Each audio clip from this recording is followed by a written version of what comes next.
D'abord, permettez-moi d'exprimer mon respect envers la résistance, la lutte que vous menez pour faire entendre l'impérieuse obligation à la communauté internationale, aux Européennes et aux Européens, de vous soutenir dans ce moment si difficile.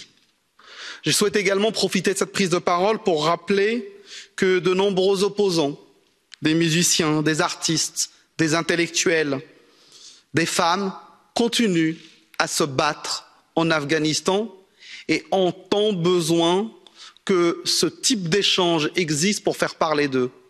Mais je crois que, et vous l'avez un peu exprimé tout à l'heure, que ce dont vous avez besoin est beaucoup plus que des symboles. Ce dont vous avez besoin, ce sont des actes et c'est notre prise de responsabilité.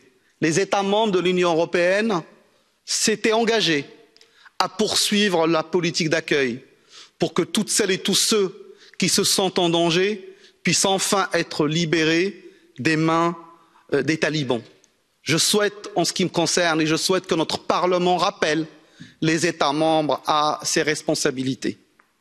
Je souhaitais aussi que notre institution, qui porte aussi régulièrement et aussi fièrement que possible les valeurs de l'Union européenne, continue à exprimer une parole forte pour qu'aucun État européen n'en normalise sa relation avec les talibans.